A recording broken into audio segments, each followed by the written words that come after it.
Suspense is next over WROW Music, row 59 on your Albany dial, 635. And now, a tale well calculated to keep you in suspense. In a moment, Act One of Brother John, starring William Redfield, and written especially for Suspense by Elspeth Eric.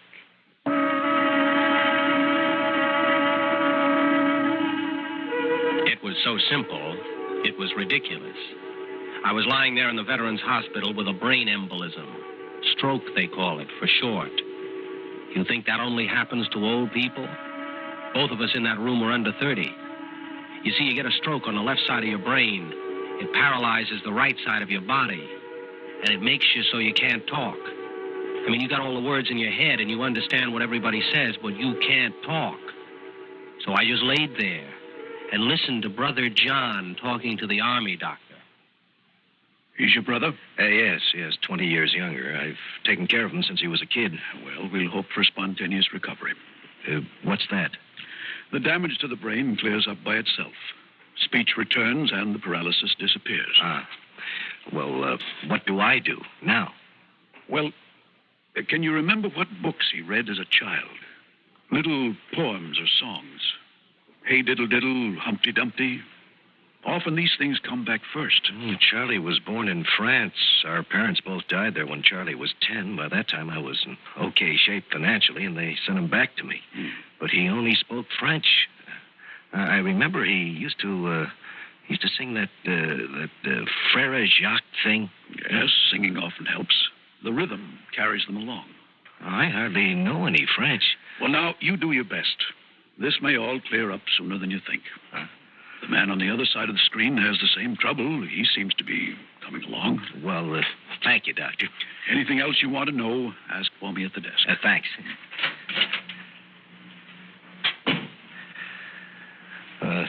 Hey there, chum. You look fine.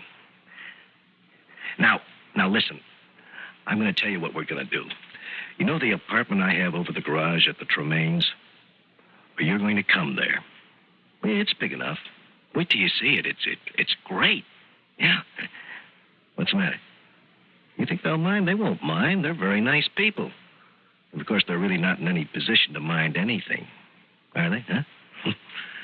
No. But when I took that prison rap for Jerry Tremaine, he promised he'd look after me for the rest of my life. And somebody asks you, what does your brother do? You can say, he's butler for the Gerald Tremaines. It's not much, I grant you that, but it's better than saying he's a bum, right? Yeah, he's doing very well, incidentally, old Jerry. All strictly on the up and up ever since that one little mistake that I did time for. But I'm a nice fella. I've stuck to our original agreement, $200 a week for life. And of course, I get my board and room. So most of it I've got put away for you. And if you ever need a little extra, well, truth is, Mrs. Tremaine is what you might say crazy about me. I could always put the bite on her for a little extra if you needed it. Listen, I brought you some champagne. Want me to open it now, huh? Oh, okay, later. With your buddy here, huh? Doctor says you both got this cerebral thing. Okay if I introduce myself? My name's McGee. Yeah, I'm Charlie's brother, John. I brought some champagne. You and Charlie can have it together, okay? You both look great, you know. Just great. Well, good luck. Enjoy the champagne. Hey, looks like a nice fella. You want to say something, Charlie? Go ahead, try, huh? Go ahead. Frère Jacques, dormez-vous, dormez-vous.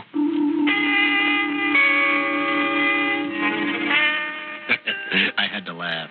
Big brother John standing there trying to sing in French. Well, all right, so he didn't know French.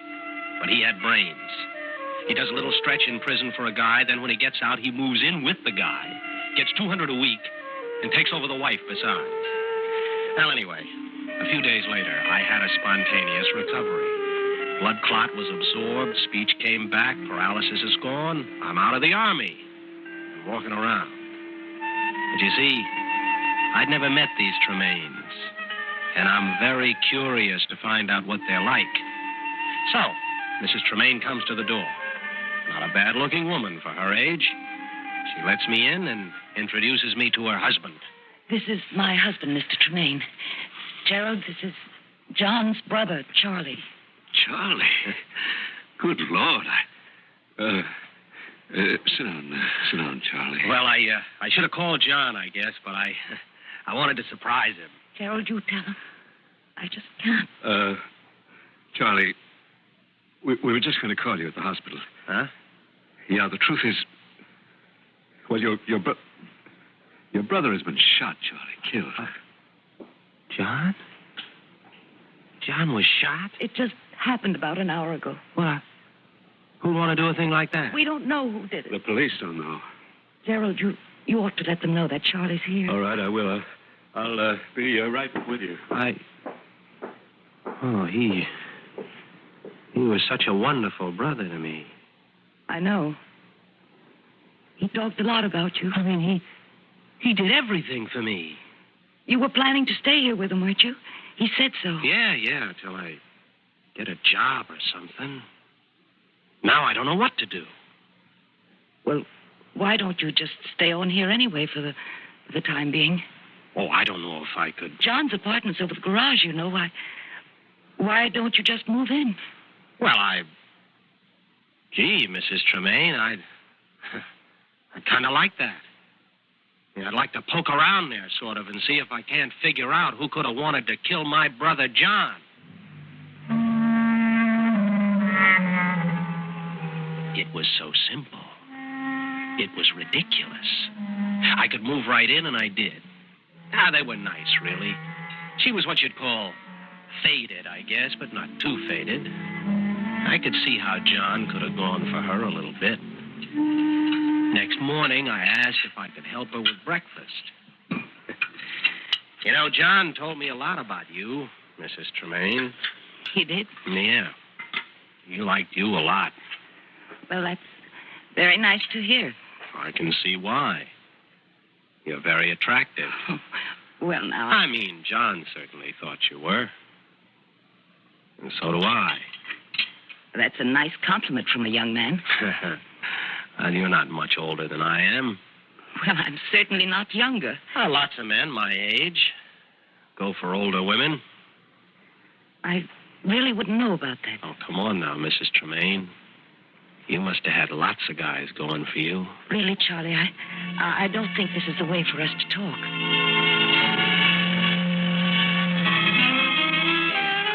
I knew I had her. When they say they shouldn't talk this way, they're starting to weaken. They talk that way all the time they're saying they shouldn't, and pretty soon they're ready for action. Anyway, I could see she was getting uncomfortable, and that was exactly what I wanted. Her husband came downstairs right then, and I took him some coffee in the living room. John was with us a long time, you know, Charlie. Yeah, I know. A terrible shock. Awful. You talked to the police? Mm-hmm. Last night, they don't seem to know much. Well, they need time, I guess. Oh, sure. Look, Charlie, you stay on here just as long as you like. No, Mr. Tremaine. I'll be moving on pretty soon, I guess. I mean, John said he had some money saved up for me. Oh? Yeah, quite a lot. Good. I don't know how he did it. Almost $40,000. That much, huh? Yeah. Well, he must have made good investments. No, he just had savings. Yeah. In 4 different banks. Oh, is that so? Yeah. Every week he made a deposit, see. A big one. You don't say. Ever since the first week, he came to work for you. Well, now, what do you know about that? So, I had him, too, and I knew it. Now, both of them were uncomfortable. But they were nice people, really. I could almost have gotten to like them. Yeah. Anyway, I helped Mrs. Tremaine put the breakfast on the table. They even asked me to eat with them, but I said no, I was going out. Only I didn't go out. I stayed in the kitchen because I wanted to hear what they had to say to each other. Connie, how long is he going to stay? Charlie? Yeah, Charlie. I don't know. Nice fellow. Very nice. Not like John, though. No, not really. Mm-mm. Doesn't even look like him. He's a lot younger, of course. Yes. I'll miss John. We'll get somebody else. Not like John, though. No, not like John. I was sorry I wasn't like John. I really was. I'd have liked to stay on with these people for a while. I was even a pretty good butler, if you can imagine that. I helped Mrs. Tremaine get lunch. I'm terribly awkward in the kitchen, I'm afraid. Oh, well, let me do that. John always did everything. Uh-huh. He was a good man. Yes, he was. Yeah, you know, I'm sorry I didn't get to see more of him. Well, we used to ask him to have you here for a visit, but he never would. I know. I wonder why he wouldn't. I wonder if it was a woman. Oh, no, it wasn't a woman. I'd have known if the... Oh? You would? Well, I mean, if that was why he wouldn't have you here, I'd have known if he was seeing some woman here. No, I meant if it was some woman who killed him.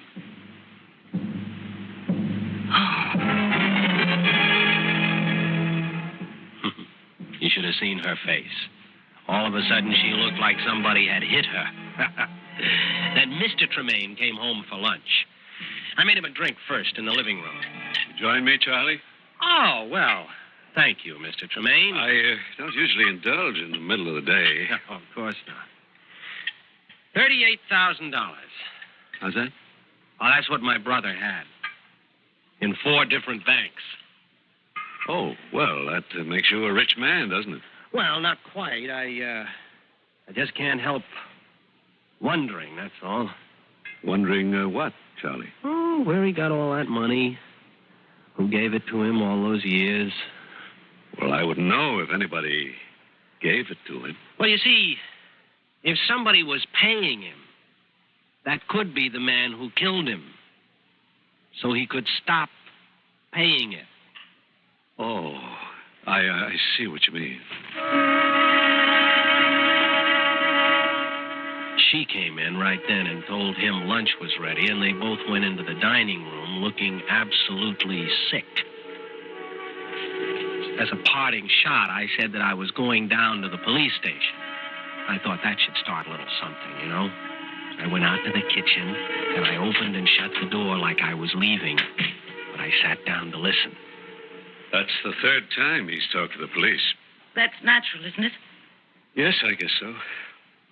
I must say he doesn't seem to be mourning for his brother very much. No, they were supposed to be very close, weren't they? I guess men just don't show their feelings. In fact, I'm sure they don't. Meaning me? Toward each other. Some men don't even show their feelings toward their wives. Me again? If you have any feelings toward your Oh, wife... Connie, don't start that again. Sorry.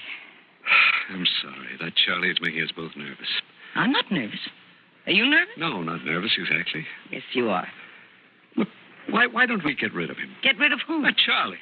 But we just asked him to stay. You asked him, not me. Well, if you want him to leave... I didn't say I tell wanted... him so.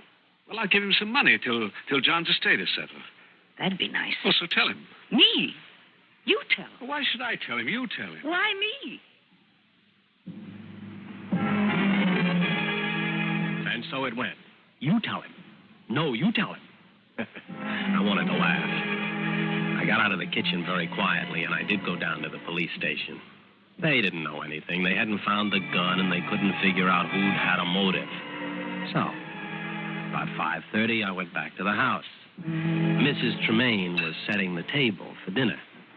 Did you see the police, Charlie? Yeah, I was there all afternoon. Really? All afternoon? Mm-hmm. They wanted me to tell them everything I knew about John. Really? Yeah.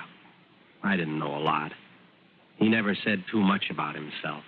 No, he was sort of a quiet man. A few things, I told him. Oh, like what?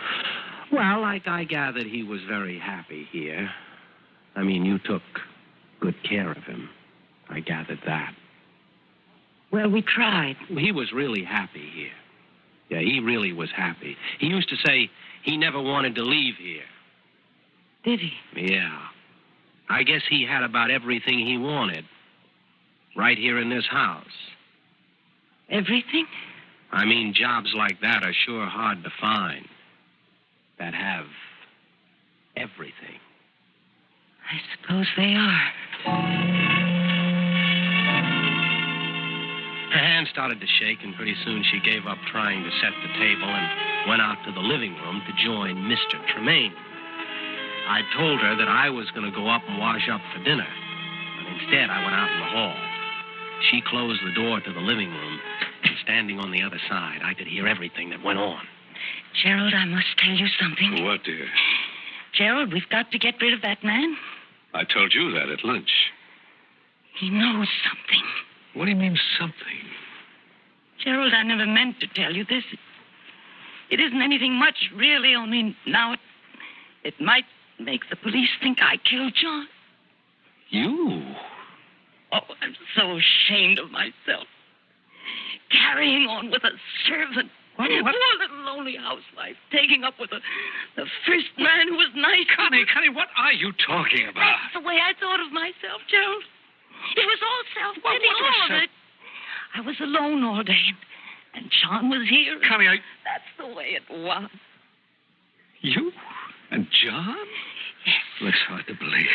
Oh, Gerald, I'm not trying to excuse myself. I'm not. It's just that now John's dead, and that awful Charlie thinks some woman killed him, and I think he thinks I'm the woman. No, he doesn't. He's been hinting around. He thinks some man did it. Some man who was paying John a lot of money, extortion money. Who? Me. You? Yes. He doesn't come right out and say it, but he knows someone has been paying the money, and I think he suspects me. And he's right. What do you mean? I paid John for 15 years, ever since he got out of jail. We were both guilty, but he took the rap. Guilty of what? Embezzlement. Embezzlement? Yes. We took $70,000 from the firm before we got caught. As I said, I went free, and John went up the river. I paid him $200 a week, 52 weeks a year. He'd saved up almost $40,000 when he was killed. But you didn't kill him. Is that a question? I know you didn't do it. You know I didn't. Of course. Do you think I did? No, of course not. You don't think maybe he got tired of me, or I got jealous or hysterical or something and shot him? No, of course I don't. I did get jealous sometimes and hysterical. But you didn't kill him. No, I didn't. Neither did I. I know. Well, that wasn't the way I thought it would go, frankly. In the first place, I never thought they'd spill everything to each other. And in the second place, I thought if they did spill everything, they'd each jump at the chance to pin it on the other. Yeah, they must have loved each other or something. Oh, something like that. Anyway, I decided to walk in and settle the whole thing right then and there. Mr. Tremaine. Yes, Charlie. Mr. Tremaine, the fact is, I need $50,000 from you right now. What is this, Charlie? Well, it's extortion money, Mr. Tremaine. You know what that is. It's just a word, like embezzlement. Oh, I see. Gerald, he knows. He actually... That's right. I actually know, Mrs. Tremaine. I didn't know exactly before that it was embezzlement, you see. But Brother John told me he'd done time for your husband, and that was why he had this cushy job. I didn't know why he bothered to work at all. I know I wouldn't have. No, I guess you wouldn't have. Well, now, wait a minute. Well, I take that back. I know a reason why he worked here. Don't you, Mrs. Tremaine? Yeah. You were fooling around a little, weren't you? Huh? With Brother John? Now, look, my wife and I have no secret, so this is not a shock to either one of us. But have you told the police? It might be a shock to them. Have you? Well, now, of course you haven't. My wife didn't kill your brother, neither did I. Maybe yes, maybe no. How do we know you didn't kill him? Why would I kill my own brother? For the money in the 4 savings banks? I was going to get that anyway. Brother John told me so in the hospital. He even said he could put the touch on your wife for a little extra if I needed it. You can't prove that. Well, I think I could if I had to. There's a guy up at the hospital. He had the bed next to mine. He was there when John came to see me. He knows all about this? Well, he might. Neither one of us could talk at the time. Maybe he can't even now. I don't know. But he was still there when I got out. What's his name? Now, why would I tell you that? I can find out. Well, what's the difference, Mr. Tremaine? Suppose he says the whole story is true, that he heard John tell it to me. It'll all come out anyway, newspapers and everything. And then what will the police think about you? So come on. I mean, let's be sensible. You raise the $50,000, and I'll clear out. How am I supposed to raise $50,000? Well, out of your house, your car. You must have insurance. You two stay there. I'll answer that phone. What do you think, Constance? Don't give it to him. Well, it's just money. Don't give it to him. You sure? It's wrong. What I did was wrong. Let's not keep on doing what's wrong. Well, it's a wrong number or something. It sounded like a singing telegram. Singing telegram? I couldn't make it out. Well, how about it? Charlie, we don't think we can give you $50,000. We don't think we can afford it. Can you afford being smeared all over the newspapers? We can't afford to go on living this way, lying to each other. One of you may not go on living at all. Let me answer it this time. Leave the phone off the hook. Charlie, neither one of us killed John. Tell that to the police. I'm going to. I've talked to my wife, and she agrees. Gerald, come here. You too, Charlie. Now, look, I don't think you've thought this over. Oh, yes, we have. We don't want to think about it anymore. Gerald, listen. Huh? What is it? Listen. I'll hold the phone up. Listen, Charlie. Frère Jacques, dormez-vous, dormez-vous. Frère Jacques, dormez-vous, dormez-vous.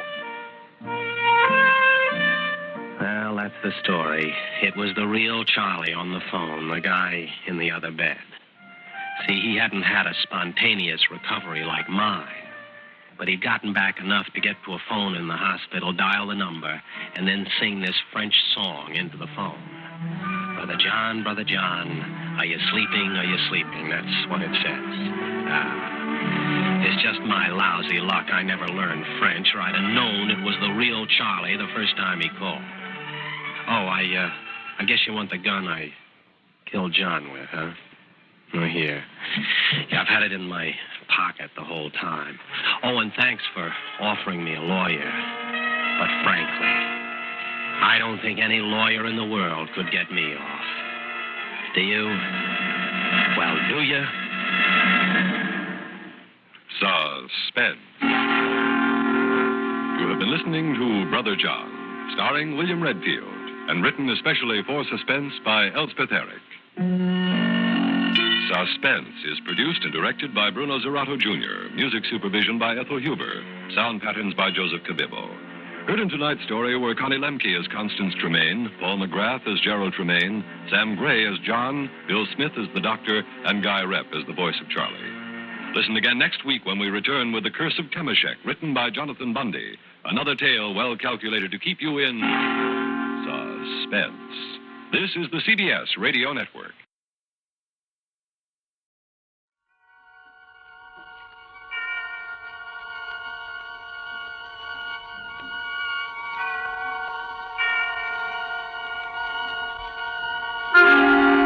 Suspense.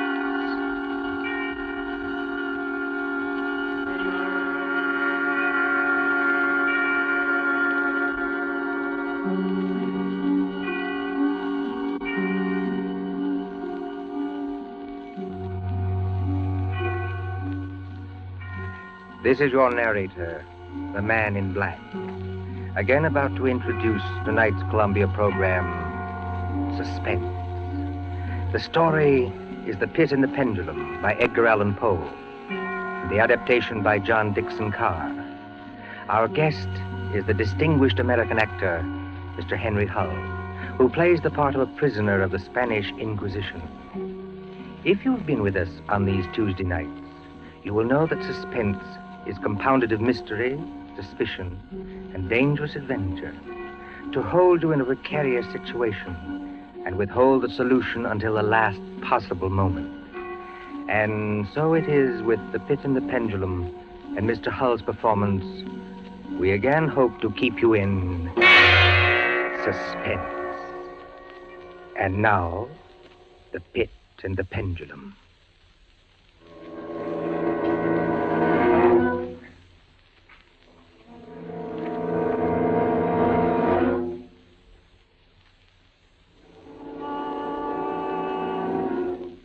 I was sick.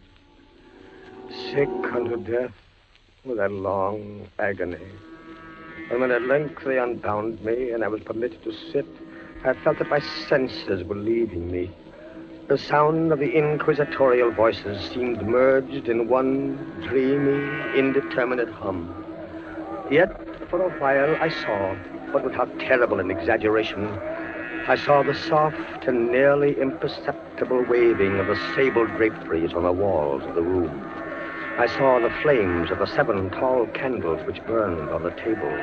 I saw the lips of the black hooded judges, and these lips appeared to me white as paper, white as horror. I saw them writhe with a deadly locution. I saw them fashion the syllables of my name.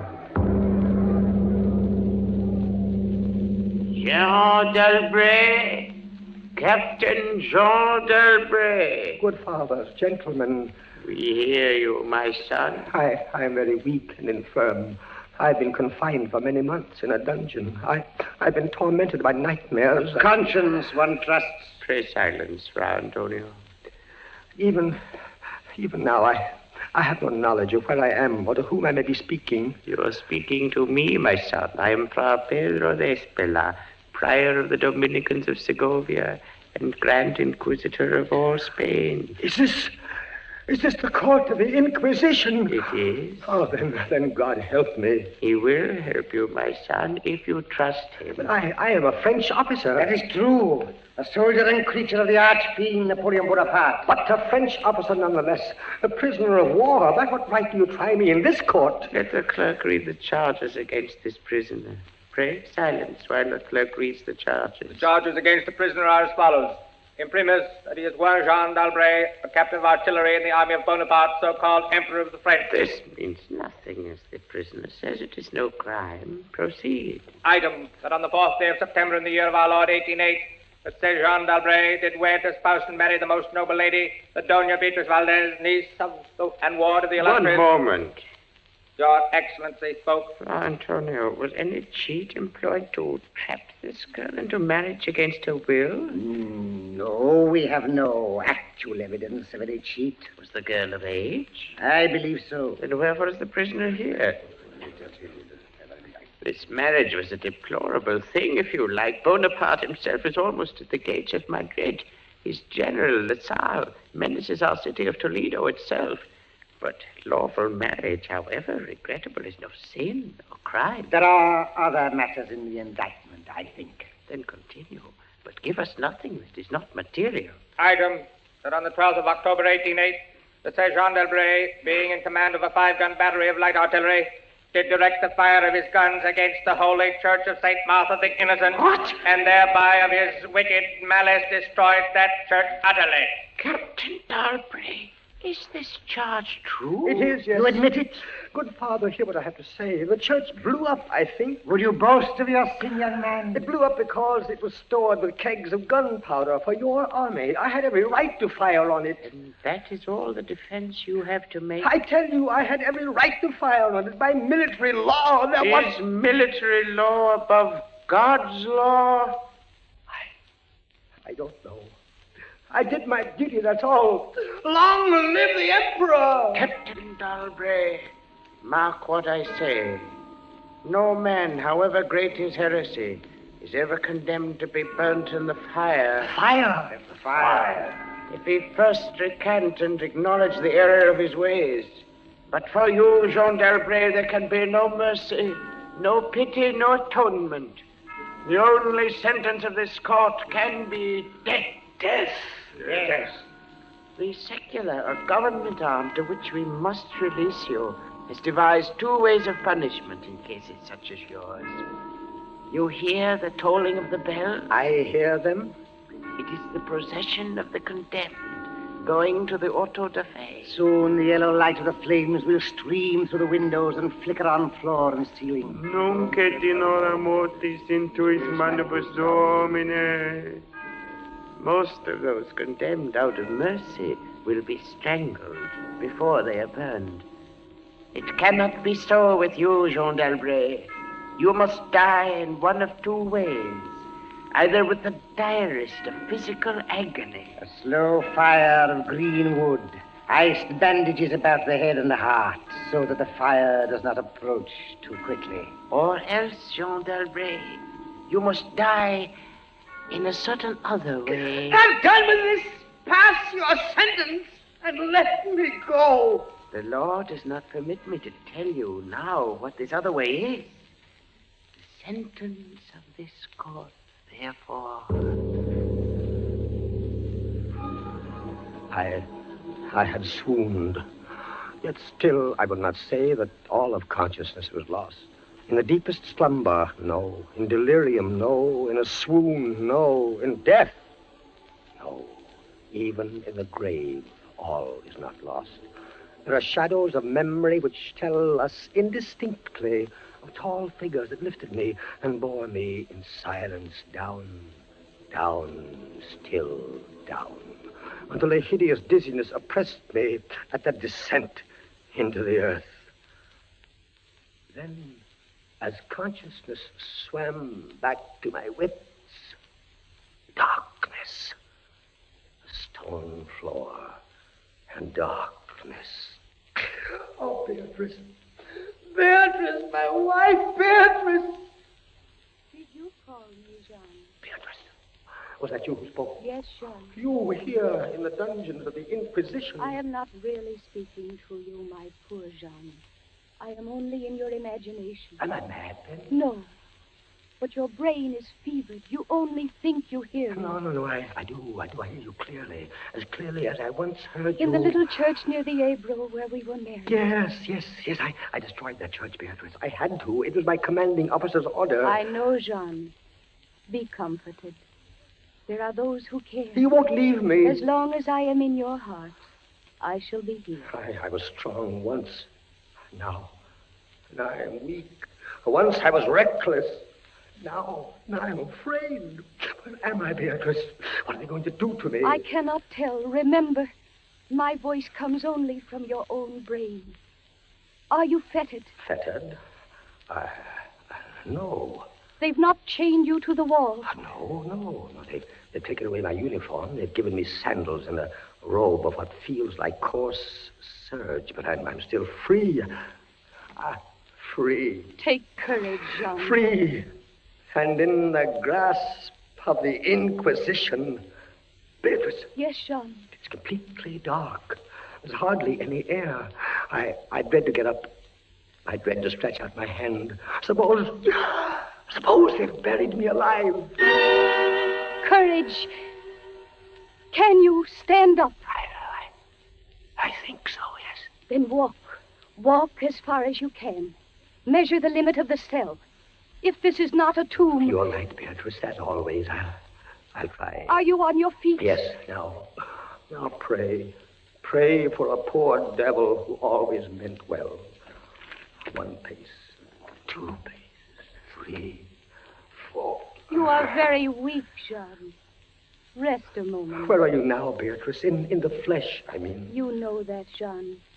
In the old house by the olive grove.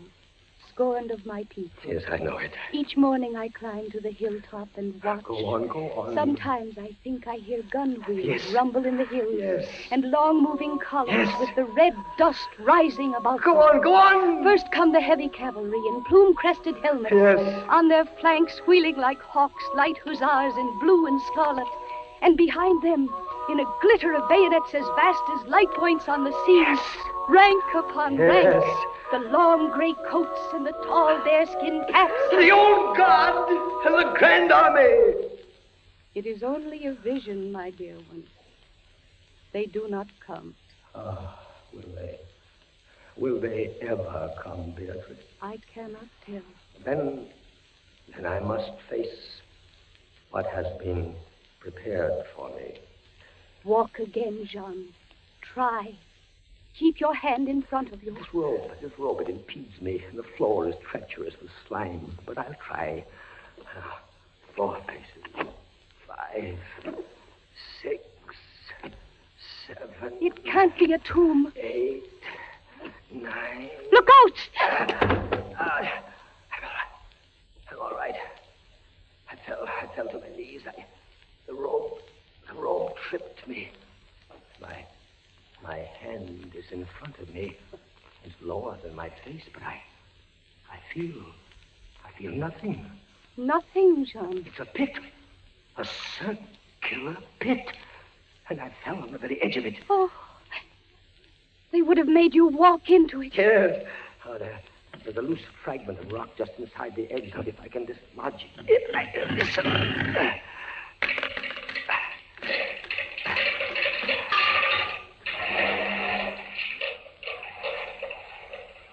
Water. There's something down there. Rats, it may be. Rats, yes, but something else. I heard it move. So did I. What is in the pit, Jean? I don't know. But you're saved. Saved, Beatrice. Saved from the Inquisition. My torture has been merely postponed.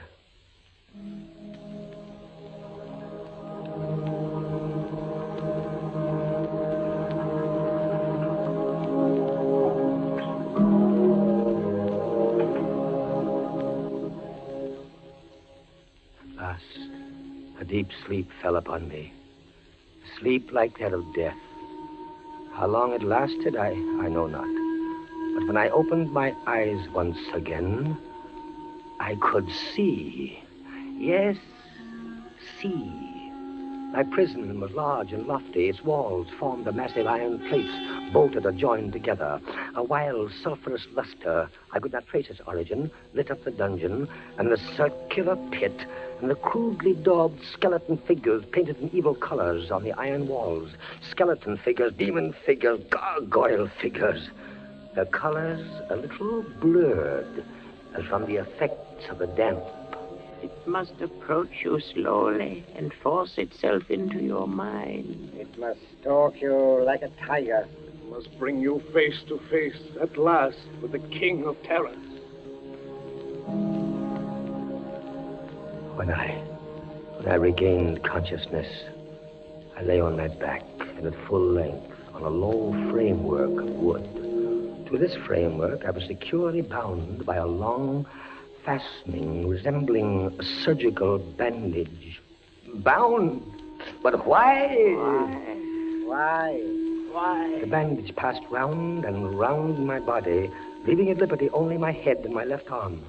With much exertion, I could supply myself with food from an earthen dish on the floor beside me. It was meat, highly seasoned, but there was no water. Beatrice! Beatrice, where are you? Here, Jean, as always. Your voice sounds stronger. Does it, Jean? And I can see you now. I can see you as clearly as I saw you months ago. How I wish it were true. Your bonnet and the parasol you carried in summer, and the high-waisted blue dress. You are weaker, my dear, and more fevered. Have I been asleep? Yes, Jean. They must have been here while I slept. They bound me. Why? Stop those voices! Stop them! Mine too, Jean. I am not here either, you know. Don't drive me away. Beatrice, look. Where? At the ceiling of this room, 30, 40 feet up. What do you see? I see painted on the ceiling a figure of Father Time. Anything else? But Father Time carries no sign. No. He carries instead what looks like a gigantic pendulum from an ancient clock. About one thing, I swear I'm in my right senses. I saw that pendulum move. A painting cannot move. Yet I swear the pendulum did move. It swung a little back and forth, just like a real pendulum. Try not to trouble your brain. That pendulum is real. Beatrice, take care. Take care of what? You're not looking at the pendulum now. Take care of the rats from the pit. I see them. They're swarming out in dozens. You can see their eyes glitter. One of them ran across the hem of your dress. Did it, Sean? What did they want? They caught the scent of the meat in the dish beside you. But they'll not get it. Go away, you vermin! Move your hand above the plate, Jean. Move. Beatrice, where are you going? I can hardly hear you. You are sending me away, Jean. I sending you away? My poor loved one. You can't bear to see the rats running about my feet. Beatrice!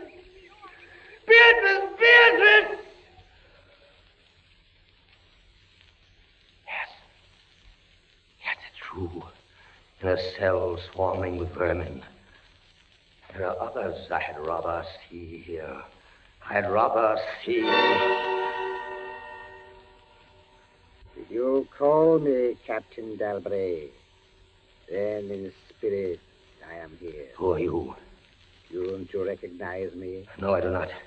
I am that second Inquisitor, Fra Antonio, whom you thought unfair at your trial. But we were not unfair. We administer the law. That is all. Go. I command you, go. Not until I have first told you what you already guess. Which is? There are two forms of death for such as you. One, death with its direst physical torture. The other, death with its direst mental torture. And I have been condemned to the second? Your guess is good. Listen. Do you hear anything? Yes, I do. I hear something. Turn your eyes upwards. Look at the ceiling. The pendulum. Aye, the pendulum. It's descended. Only a foot or so, as yet. As you notice, it is not really a pendulum. Its underside is a crescent, formed of razor-sharp steel. You mean? A ponderous weight, Captain Dalbray. Its movement is slow now, but soon it will take on momentum.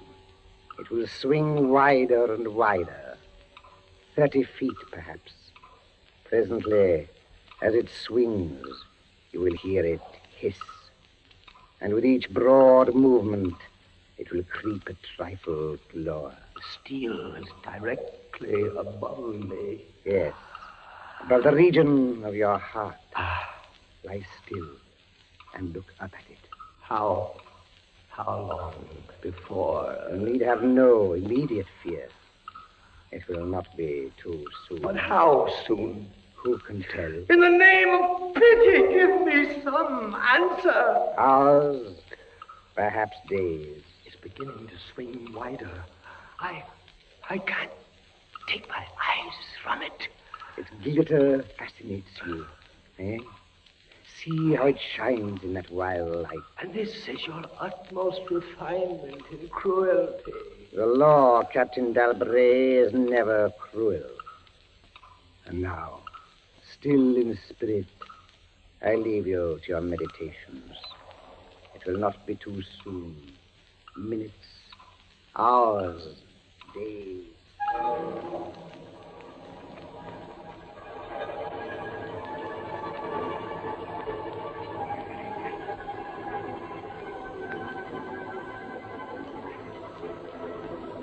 Down, steadily down it crept. Days passed. It might have been many days before it swept so closely as to fan me with its morbid breath. Minutes, hours, days. The odor of the sharp steel forced itself into my nostrils. To the right, to the left, far and wide. The shriek of a damned spirit. To my heart, with the stealthy pace of a tiger. Down. Certainly, relentlessly down. I prayed. I wearied heaven with my prayer for its more speedy descent. I grew frantically mad and struggled to force myself up against that swinging, glittering death. Of no avail. Down, still unceasingly, still inevitably down, the sharp steel flashed past within 3 inches of my chest. Beatrice! John? Beatrice, Beatrice, where are you? I heard you calling, John. I am here. It is a strange thing, Beatrice. I'm quite calm. You are resigned, then? No, that is the strange thing. Even now, I am not resigned. Is there a way out? How can there be? 10, 12 more vibrations, and will fray the surge of my robe. only lightly as a razor in a delicate hand. There will be many sweeps before it bites deep. No, I can't escape it. You kept me away from you, Jean. You locked me out of your thoughts. If I am here only in your thoughts, why should I fear the rats? The rats! You open your eyes and your eyes blaze. What is it? The rats! Do they still swarm here? Across the floor and over the meat platter. They have taken nearly all your food. Yes, of course, they're ravenous, and they have sharp teeth. Well... The meat is oily and spiced. If I take what remains of it, scatter, you vermin!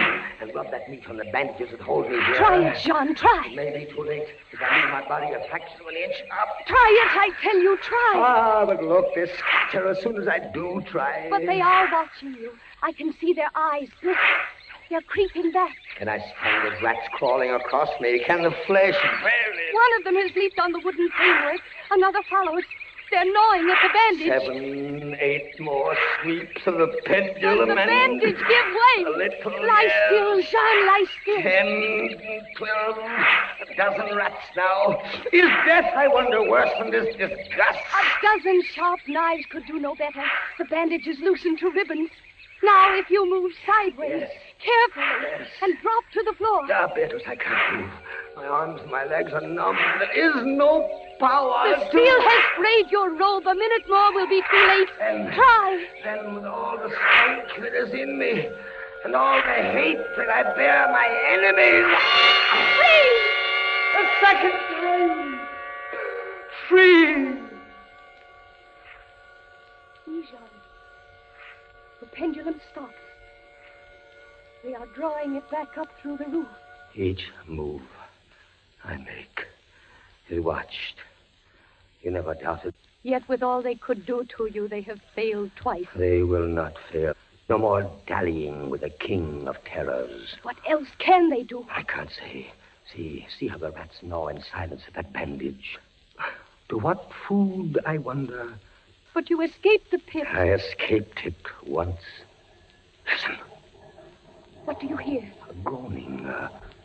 It's a grinding as of metal. It was only the cogwheels of the pendulum. I think not, Beatrice. Why not? It seemed to come from behind those iron-plated walls. It seems to shake the dungeon as a mill wheel might shake it. Stand up, my poor Jean. Get up off your knees. I can't, Beatrice. I can't endure anymore. The paintings on the walls of this dungeon, the skeletons and imps and devils, they seem different. They are different.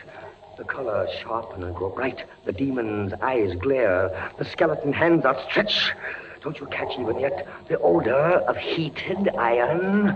Heated iron? Beatrice, my darling, I have been much humbled. But I won't have you see me in tears. I order you to go. Jean, in the name of heaven. Beatrice. You're sending me away. Yes, Jean. In the name of heaven. Go.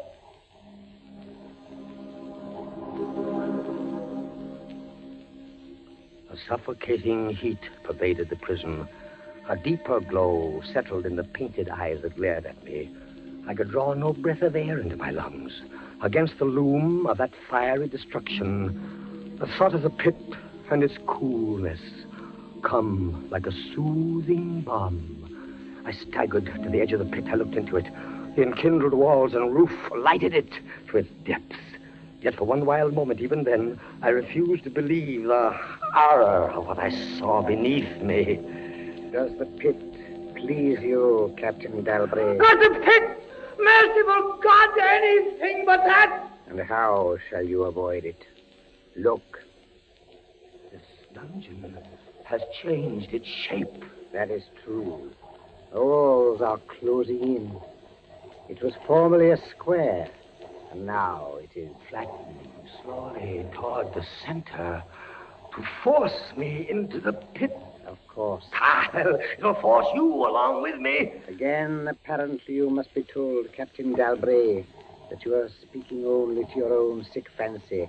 I am not here at all. Farewell. And now closer. and closer grew the red burning walls, forcing me into the pit with a swiftness that left me no time for thought. I shrank back, but the closing walls pressed me relentlessly onward. At length, for my seared and writhing body, there was no longer an inch of foothold. I screamed once. I tottered on the edge of the pit.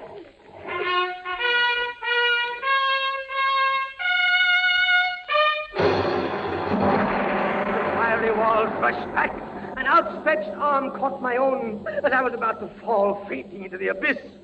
It was that of General LaSalle. The French army had entered Toledo.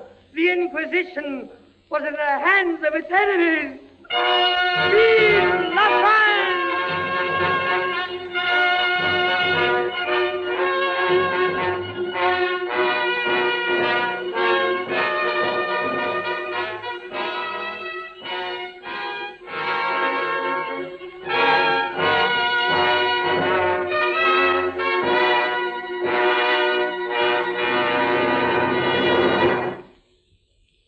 And so closes Poe's celebrated story, The Pit and the Pendulum, starring Henry Hull. We invite you to another adventure of suspense next Tuesday at the same hour. Until then, this is the Man in Black saying good night. William Spier, the producer, John Dietz, the director, Bernard Herrmann, the composer-conductor, and John Dixon Carr, the author, are collaborators on Suspense.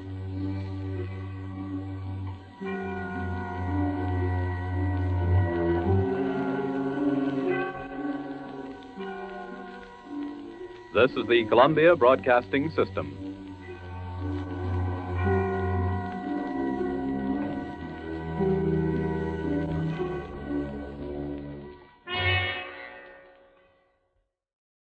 In just a moment, CBS will present its weekly program of the world's outstanding thrillers, Suspense.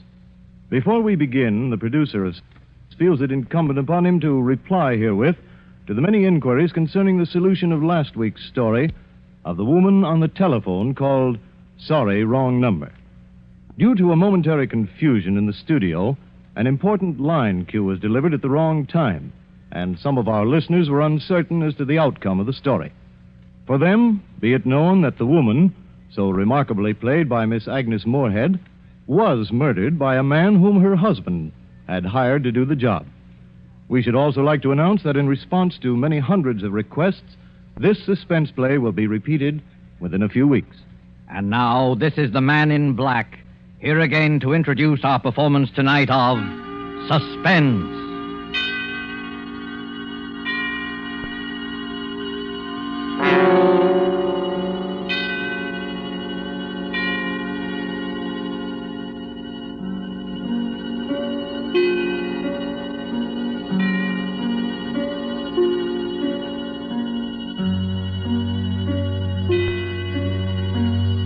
Our stars this evening are two distinguished gentlemen from the Hollywood sound stages, Mr. Donald Crisp and Mr. John Loder. Mr. Crisp and Mr. Loder are here to enact for us a strange and startling drama in which they, in the interest of justice, made use of an unusual method to wring a confession of guilt from a criminal. The story is by Rupert Croft Cook and is called Banquo's Chair. And so with Banquo's Chair and the performances of Donald Crisp as Sir William Brent and John Loder as Arthur Grange, Sir William's friend who relates the story to us, we again hope to keep you in suspense.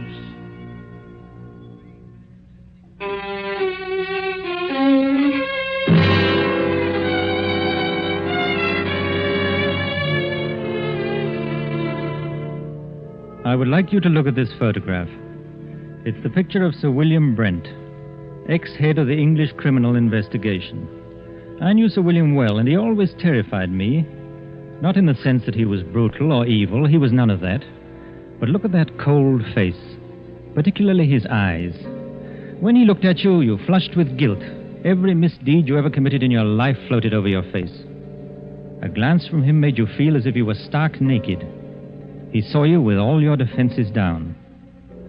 Sir William was the scourge of criminals, coldly unemotional, utterly without fear or passion. He tracked them down mercilessly and never lost a case. There was no feeling in him, no pity, no hate, nothing but terrifying, cold intelligence. And he was deadly to everyone he went after. I'm going to tell you about his last case. A case that, well, even recalling it sends real shudders through me. I swear it's true.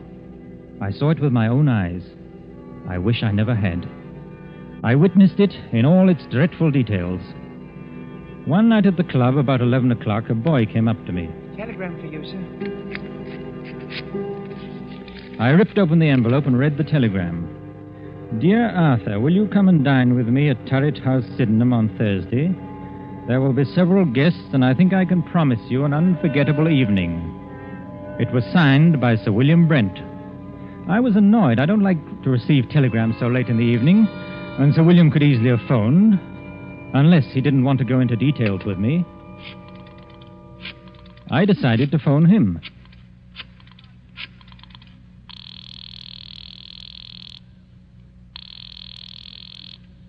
Hello? Hello?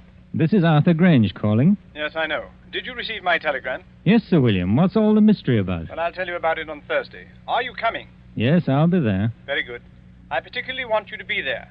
You sound so mysterious, I'm thinking of coming armed or bringing several bodyguards. No, it won't be necessary to bring any bodyguards. But you'd better come armed. Well armed. Yes, bring a revolver. Good night.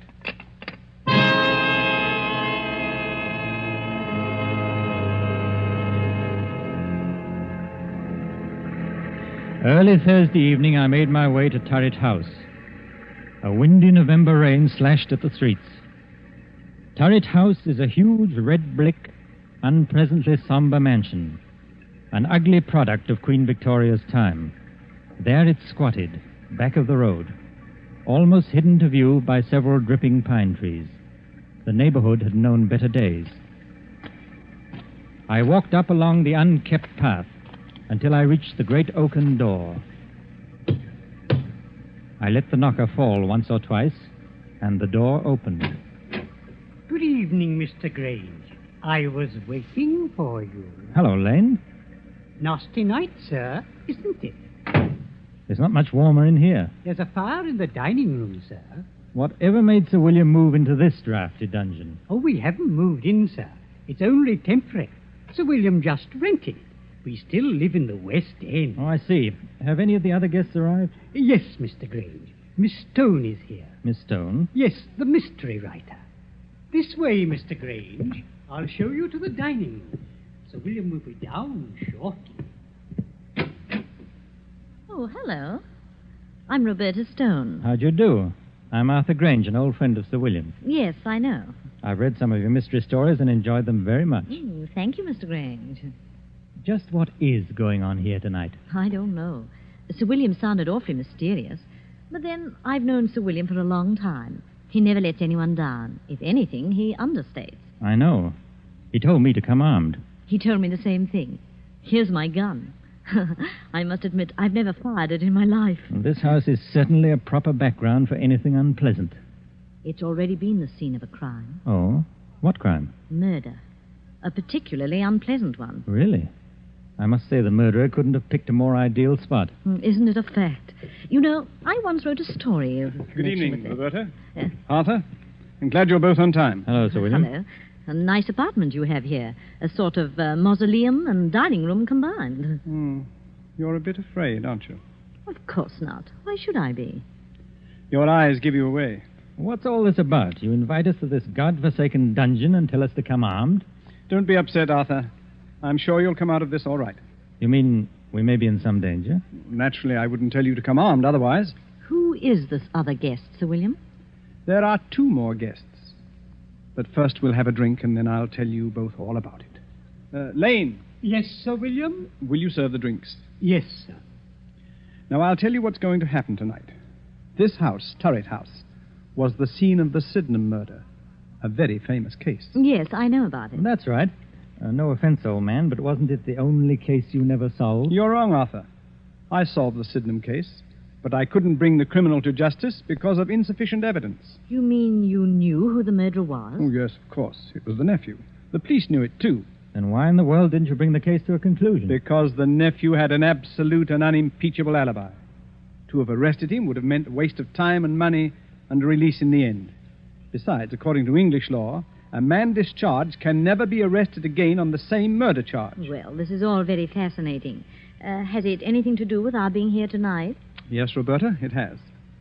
In a short while, the nephew, John Bedford, will be here to dine with us. And, oh yes, the victim, Miss Ferguson. What? Well, wait. You mean Miss Ferguson wasn't actually murdered? Miss Ferguson is quite dead. Has been dead these 2 years. You mean you're going to have the body of Miss Ferguson here at dinner? Oh, this is a little too much. If you'll excuse me, I'll dine elsewhere tonight. Not so fast, Roberta. Perhaps you'd better wait until you hear the rest of the story. This promises to be a very gay dinner. Oh, yes. Now, as you both know, I've never lost a case, except the Sydenham murder, which will be finished tonight. Now, I'm an egotist. I don't believe there's a criminal in all England that can outwit me. As a matter of fact, I've resigned from the criminal investigation for the sole reason of trapping Mr. John Bedford. It's hard to believe. Well, I told you I was an egotist. No criminal has beaten me yet, and no one ever will. You have an awful lot of patience. Infinite patience. I devoted 2 years to this case, and now that my moment of triumph has arrived, I wanted to have some witnesses. A writer who will record the event, and an admirer who will applaud with awe the trickiness of my scheme. Well, if it's as gruesome as I think it is, I won't be here to watch it. Oh, yes, you will. Horror has a way of fascinating and hypnotizing people. Besides, Arthur, you'd be ashamed to run out now. No, I'll stay, of course. So will I. Good. Now, before I tell you my scheme, let me first acquaint you with the details of the murder. Exactly 2 years ago tonight, old Miss Ferguson.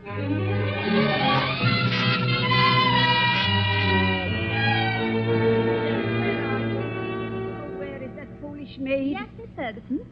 Why don't you answer when I call? I was in the kitchen, ma'am. It's after 10 o'clock. You should be on your way home. I was just about to leave. Has my nephew called? No, ma'am. Mr. Bedford hasn't called since yesterday. I told him he couldn't come in, just like you said. I don't ever want to see him again. He's no good. He's an evil man who will come to an evil end. You're never to let him in here, Hilda. He won't ever come in this house if I can help it. No, ma'am. Now you'd better run along and make sure all the doors are bolted. Yes, ma'am.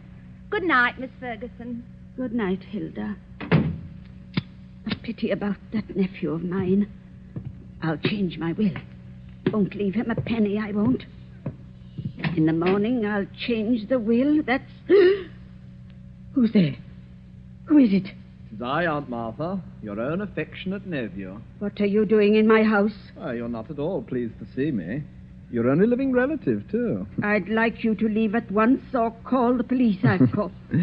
I'd rather not, Auntie. I want to have a talk with you. You don't want to talk to me. All you want is money. Yes, Auntie, I do want money. And lots of it. You've got all the money you'll ever get out of me. You won't even get a penny after I die. I'll see to that. Perhaps you'll appreciate the value of money after you've worked for it. You know, Auntie... You're wearing gloves. What are you up to? I've made up my mind. What are you doing? Keep away. You're an old woman. All that money's no good for you. You can never use it. I'm young, and money means life to me. A rich and gay life. You're old, and you're going to die soon anyway. No, it can't be. You're not going to do that. Yes, Auntie, I am. You don't want to live anywhere. You're lonely, you're sick, and you're old. I'm going to do you a favor. Nobody can hear you now. I'm your heir. Your only heir, Auntie. Your next of kin. The estate is going to be mine. All of it.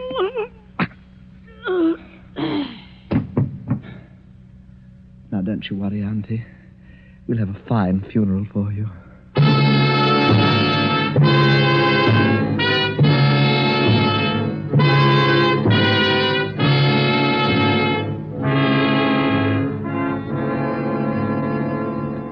That's pretty much the way old Miss Ferguson was murdered. Oh, how ghastly. Hilda found the body the next morning.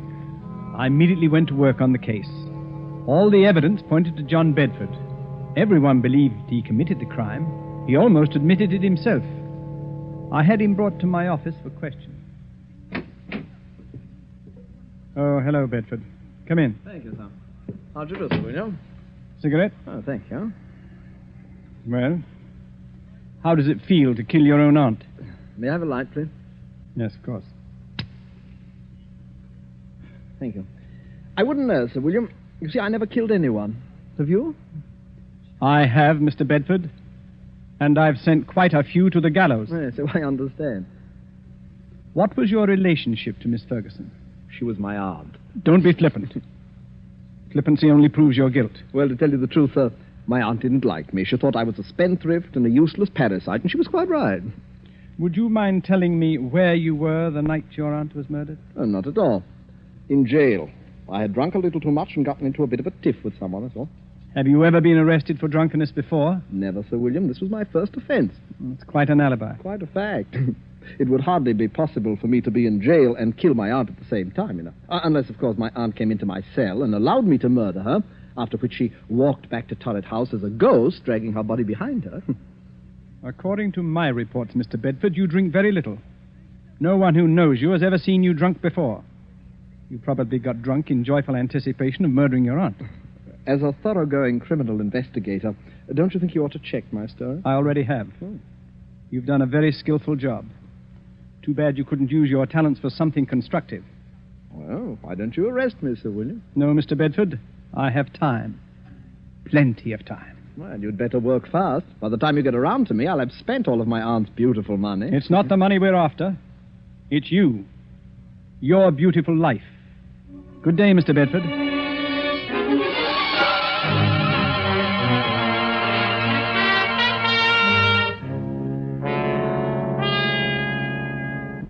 That's how matters stood. I refused to let any of my men arrest him. But how in the world could he have murdered his aunt while he was in jail? Perhaps he bribed the prison guard to let him out for an hour. Yes, Roberto, I believe he did. Unfortunately, the guard died of pneumonia soon afterwards, which left us no further source of evidence.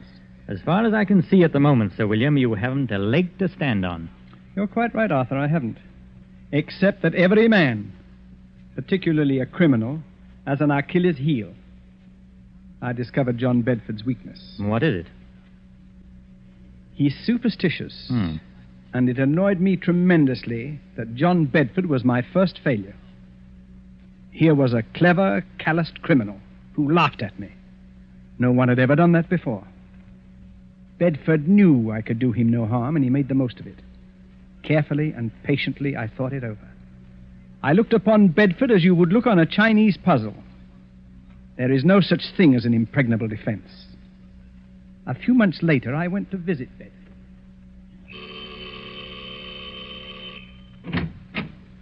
Well, Sir William Brent. What a surprise. Won't you come in, please? Thank you, Mr. Bedford. Well, I'm honored to have the great Sir William Brent pay me a visit. You're not after any more clues, I hope. It gets rather tedious, you know. No, not at all. I know when I'm licked. Well, I don't want to appear smug, sir, but everyone has his Waterloo. Would you have a drink? No, thanks. I suppose you're curious about why I came here. Well, I'd hardly imagine it was a friendly visit. On the contrary, it is. You see, I admire brilliant people, no matter what they're calling. Oh, you're very flattering, Sir William. I've resigned from the criminal investigation.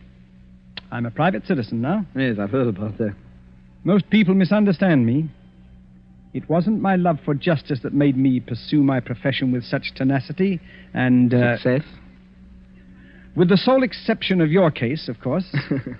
It was a game of skill to me, my wits against all comers.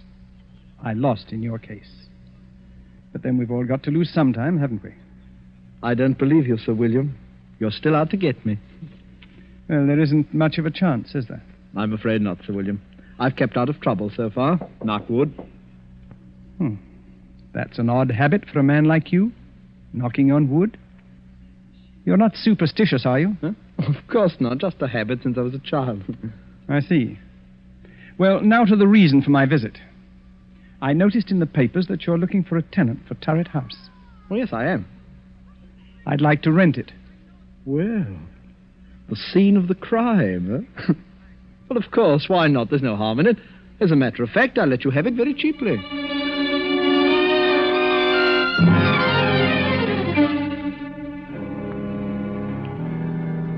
And that's how I rented this house.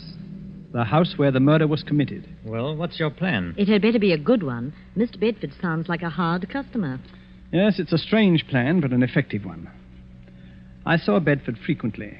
Our acquaintance blossomed into a kind of friendship, an armed friendship, of course. He knew I was out to get him, and I wanted him to know that. He's vain, very vain. And this game intrigued him. I also learned that he was very superstitious, although he denied it vigorously. Tonight is the anniversary of the murder, and tonight Mr. Bedford dines with us at 8 o'clock. It's nearly 8 now. Now, this is the plan. You know May Wakefield? Of course. She's the famous Shakespearean actress. That's right. During dinner, she will enter the room in the precise likeness of Miss Ferguson, the murdered woman. We, of course, will pretend not to see her. We remain outwardly unconscious of her. Only Bedford will be aware of her presence.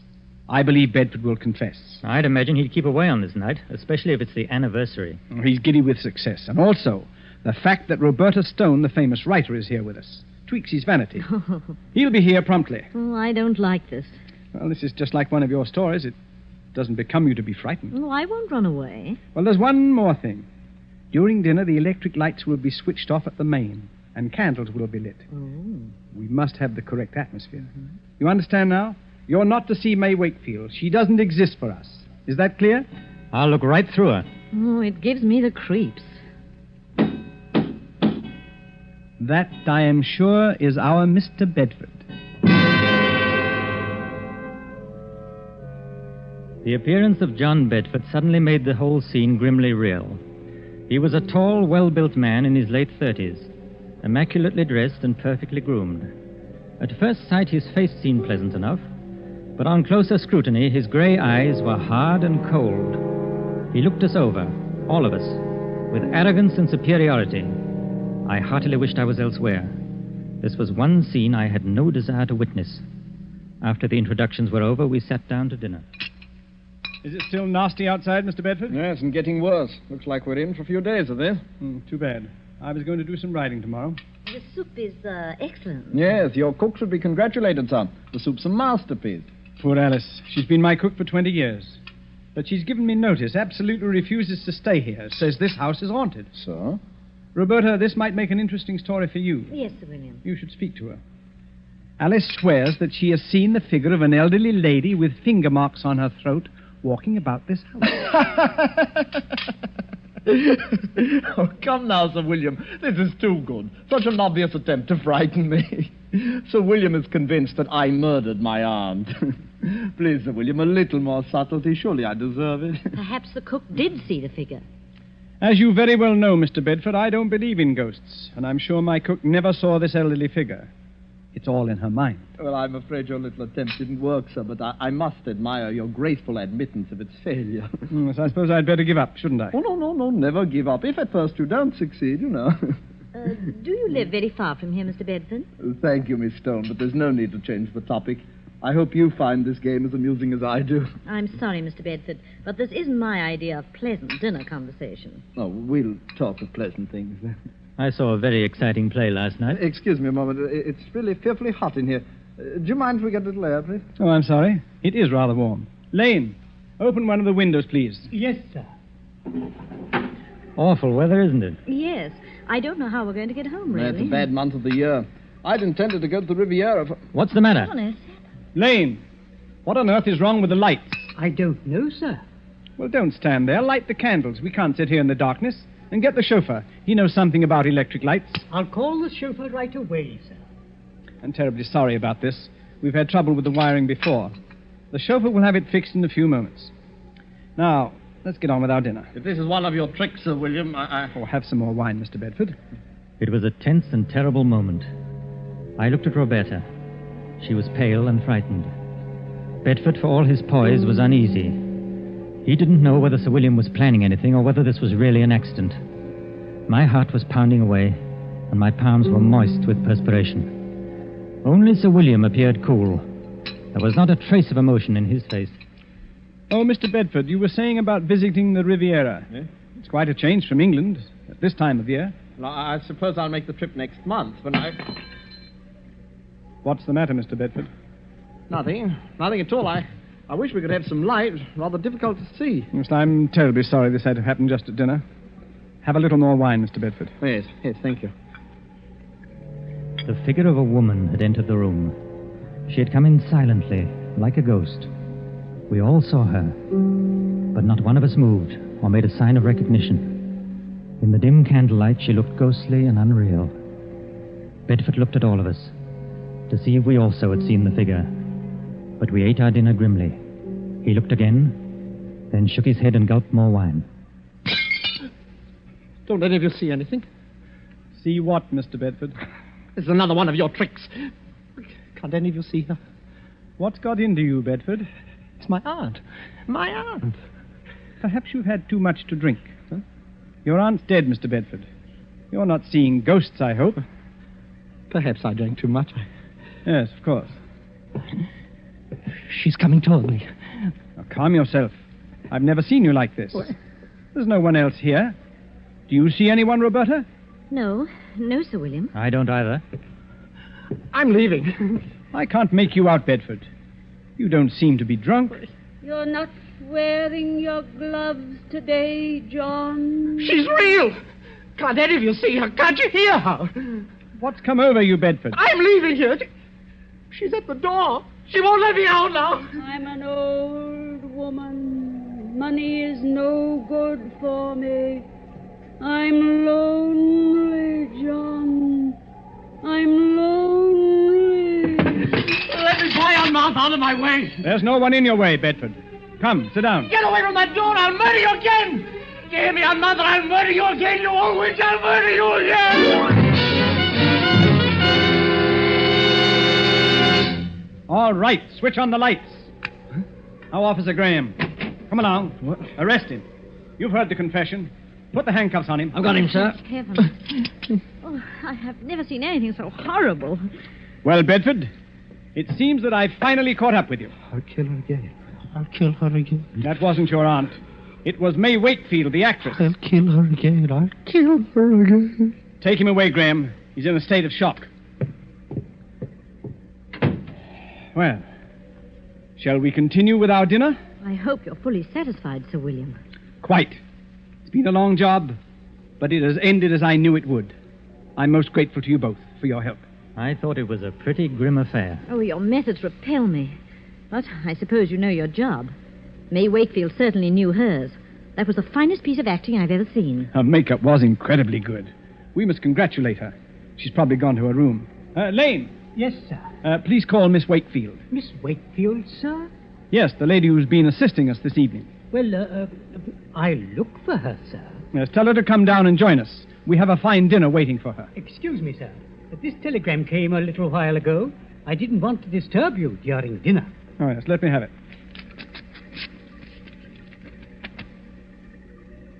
Good heavens. Sir William, what's wrong? I'll read it to you. Severe influenza makes it impossible for me to leave my bed tonight. Will tomorrow night do? Signed, May Wakefield.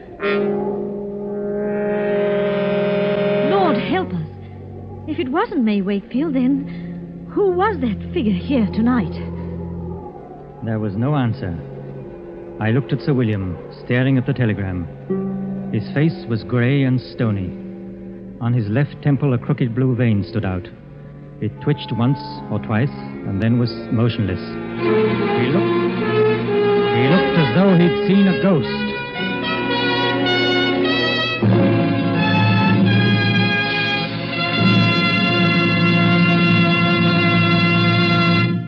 And so closes Banquo's Chair, starring Donald Crisp and John Loder. Tonight's tale of Suspense.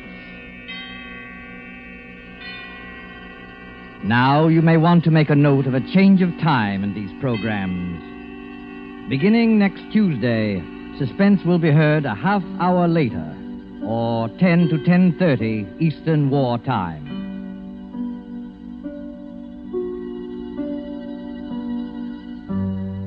This is your narrator, the man in black, who conveys to you Columbia's invitation to spend this half hour in suspense with us at our new time next Tuesday, when Vincent Price, Ona Munson, and Osa Masson will star in the suspense play 5 Canaries in the Room. The producer of these broadcasts is William Spier, with Ted Bliss, the director, Lud Gluskin, and Lucien Morawick, conductor and composer, and Sigmund Miller, the radio author, collaborated on tonight's Suspense.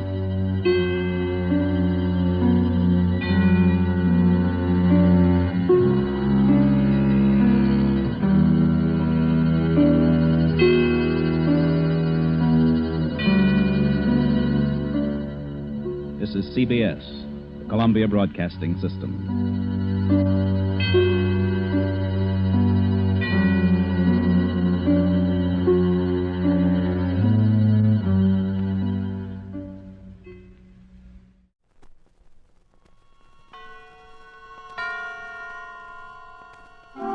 Suspense.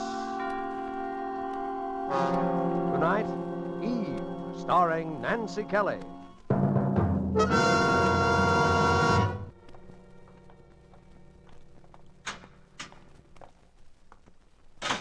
Right over there, Miss Jeremy's second booth. Thank you. You got 5 minutes.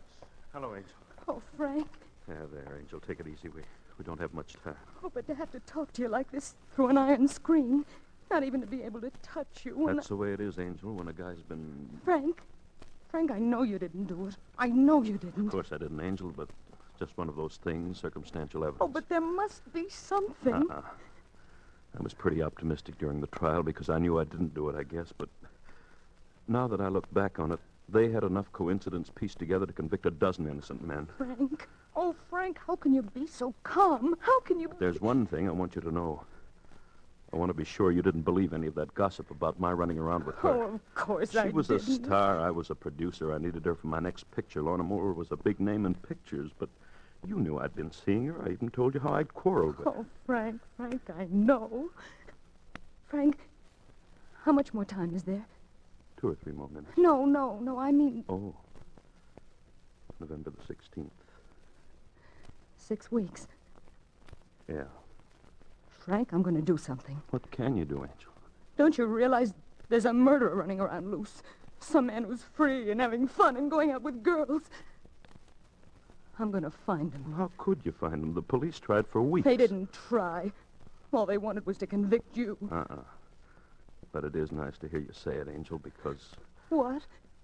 Because it makes me know you really did love me. Oh, Frank. You see, there are things you can face when you're like this you didn't dare talk about or even think about before. I always loved you, Eve, but you were so much younger and full of ambition. Oh, Frank, don't. I'm sorry, Angel. I wish I could have done things for you. There won't be much left for you now. You know how it is in this business. You spend it as fast as Frank, you make... Stop. Please stop. Oh, I'm a heel. Forgive me, Angel. But it's wonderful to know how you do feel. Frank, I'm not going to let this thing happen. There must be something. There must be some clue somewhere. Well, don't you think the police... Something the police didn't know. Something you saw when you were up there and didn't tell them. I couldn't have very well told them anything about that when my whole defense was that I hadn't been up there. But there wasn't anything, nothing important. Oh, but there must have been something. Whoever was there before you, whoever did it must have left some trace. Well, there was her address book. Her... Yeah, I stuck it in my pocket because, well, it was open at the letter J and my name was in it. It was a silly thing to do, but it's in the little secret drawer in my desk. Oh, Frank, why didn't you tell somebody sooner? What was the use? If I told him I'd been up there... Oh, yes. There was another little thing. I hadn't thought... Frank? A smell. Oh, what kind of... Cigar smoke. Your time's up, Miss Jeremy. Frank, all right? All right every day? All right, Miss Jeremy. Goodbye. So long, Angel.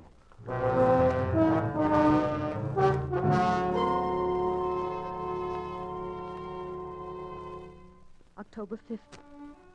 Frank, darling, I found the little address book where you said it was. It's not much to go on. There are hundreds of names. But under the J's, there are only 3 others besides yours. I'm going after them one at a time. Tomorrow I'm going down to see Lieutenant Trout of the Homicide Bureau. He always seemed to me one of the few who tried to be fair. And I might need help. Oh, darling, I know it isn't much, but you must keep on hoping.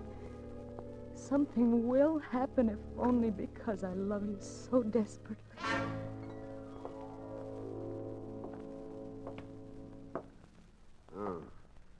What's your angle, Mrs. Jeremy? My angle? Yeah, why are you doing all this? But he's my husband. I love him. Oh, look, Mrs. Jeremy, the cops around this town aren't exactly dummies, you know. We know what you were like before you married All him. right, Dick Tracy. A person can change, can't they? Sure they can. A cop just hates to have anyone think they can make a sucker out of him. You know how it is. Well, you can skip the apologies if that's what they're supposed to be. Sure. Now, what do you want me to do? Well, what kind of evidence would I have to have? How specific would it What, have? to upset a first-degree murder rap? Well, something in writing. That's not so easy. Have you got a suspect in mind? Some particular person? No, not yet. But you might have. Well, there's one other thing. It's an old trick, but it's still good. What's that? Did you ever see one of these things? No, I don't think so. Here, talk into this little gadget here. Well, what'll I say? Oh, anything. Just talk. Lieutenant Trout is one of the most chivalrous gentlemen I've ever met. You're quite a realist, aren't you? Yeah, now listen. Lieutenant Trout is one of the most chivalrous gentlemen I've ever met. See? A dictaphone. Yeah. Think it might come in handy? Well, it might.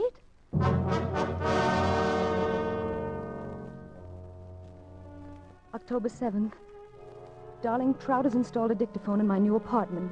It's only a room, really. And of course, I've changed my name to Evelyn Jarvis, and my appearance. I don't think that even you, my darling, would recognize me now.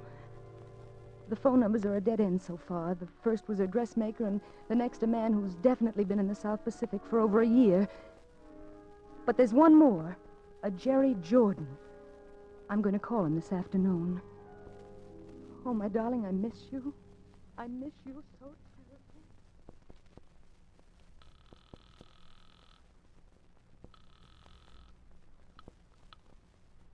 Hello? Oh, is this Mr. Jerry Jordan?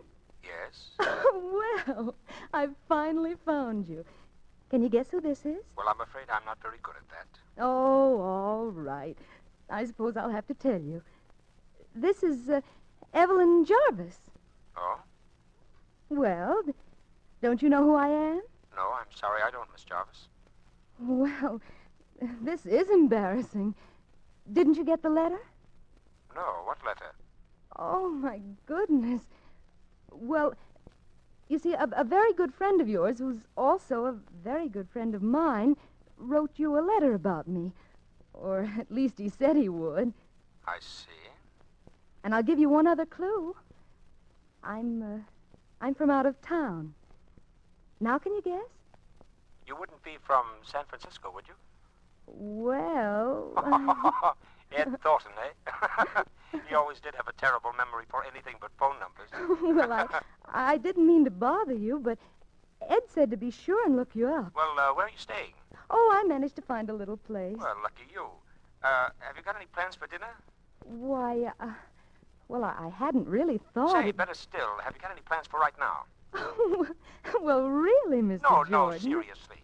By the time we've had a drink and gotten acquainted, you'll be ready for dinner anyway. Oh, no. Now, you wouldn't want Ed Thornton to know you were acting that way, would you? You just jump in a taxi and tell him to take you to the Brown Derby on Vine Street. I'll be waiting right there. Well... And, knowing Ed the way I do, I'm dying to meet you. Well, as a matter of fact, from what I know, I'm sort of anxious to meet you.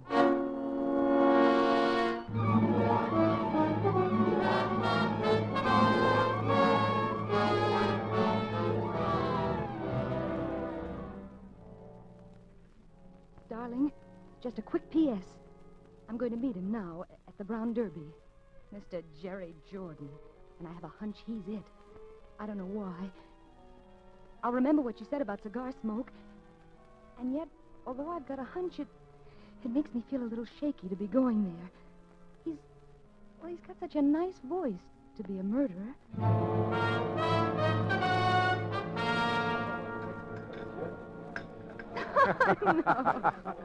So that's what he says about me, eh? As a fine pal. I'll say one thing for Ed. He may be an awful liar, but he sure has swell taste. Well, which proves he's no liar. But tell me, Jerry, is this the Braun Derby? I mean the one you hear about? This is it. Well, are there any people, famous people here now? Well, it's a little early, but... Well, I've always thought it was awfully silly, really, to be impressed by movie stars.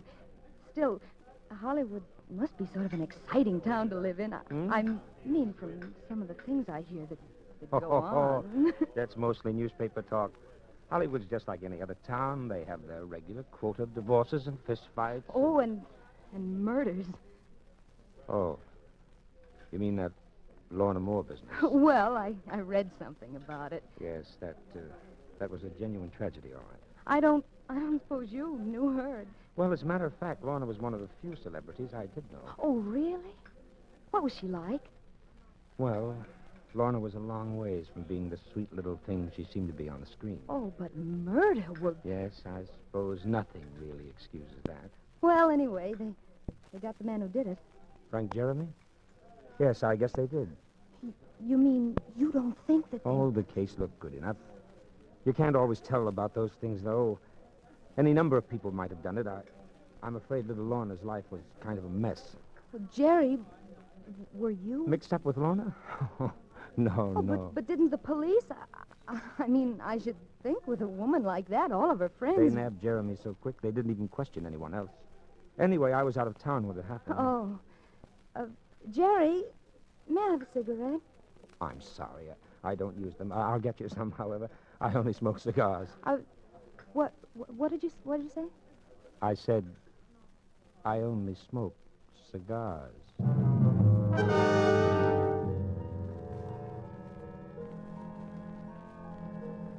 Darling, don't you see?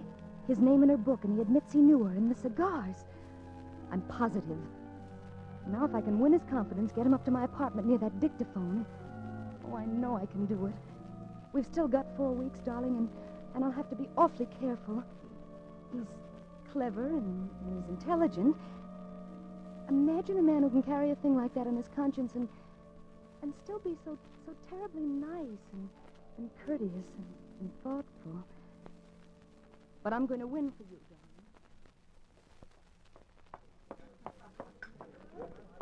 Hello, Jerry. Hello. You been waiting long? Not very. Jerry, is something the matter? I don't know, darling. Look, why do we always have to meet here? Why can't I pick you up at your place? I don't even know where it is. Sometimes it's almost as though you were, keeping some sort of a secret from me. Oh, isn't it a woman's privilege to have secrets? Don't talk like that, darling. Oh, Jerry, you must know by now I couldn't have any secrets from you. Oh, I'm a fine one to talk, I guess. The fact is, I've been holding out on you, darling. I don't live in that hotel. I live in a place out in Beverly Hills with about 30 rooms and a swimming pool a block long. I've got more money than I know what to do with. Oh? Oh, darling, I feel like a dog about it now, but I didn't want you to know at first. Oh, until you were sure I didn't care about money. Is that it? Yes, dear. Try to forgive me, will you? Oh, my poor darling. Will you? Of course I will. I do. And Jerry. Yes? About those secrets of mine. Suppose there were some things I couldn't tell you yet. Would that matter? Not if I was sure you would tell me someday. Jerry, I promise you that someday I will tell you.